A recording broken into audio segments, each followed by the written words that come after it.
In this film, we're going to look at the iPad Spr Aed. Now what we've got here is the iPad Spr Trainer, but it looks exactly the same. It'll work in the same way. As far as the case it comes with, it'll come in this orange case, so it's a very strong case, it's protected and ideal to store and transport your iPad Aed.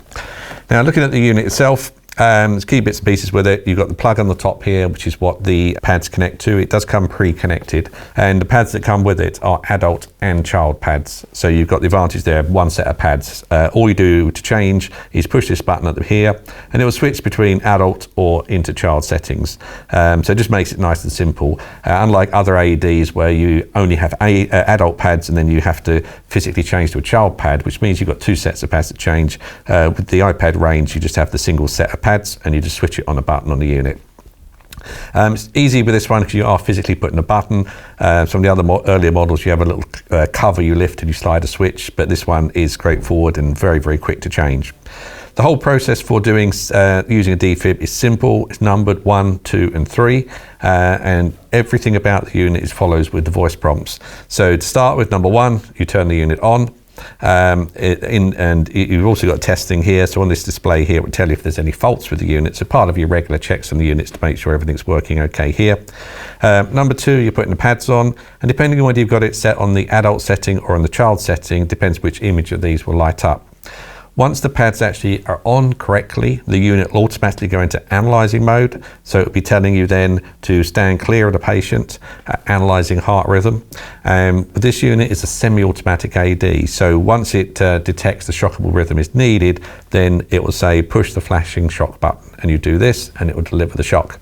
Once it's done that, you then revert back to CPR and you just carry on the cycle, and it runs on a 2-minute cycle. Then it will tell you to stop CPR in the same way as any AED unit will do that. While you're doing CPR, it's giving you the metronome just to help guide you through the CPR process. The unit itself has got a speaker on the front, and it will adjust its volume to the ambient noise conditions. So if you are in somewhere where there's a lot of noise, it will automatically increase the volume to make it simple and easy to hear.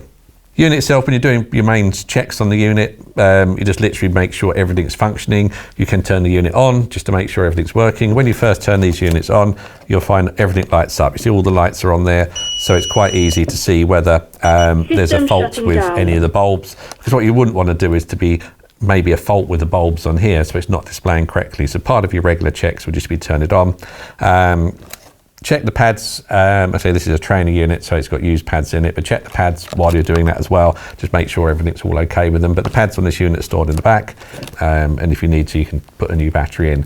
But it's a very, very good unit. It's got a very good rating on IP66 rating, so you can use this unit in some of the harshest conditions. So if you're out on a boat in the middle of the sea, or you're out in the rain or in a very harsh environment, it's very, very good. It's a good overall unit to use in pretty much any conditions. So this is the iPad Spr Aed.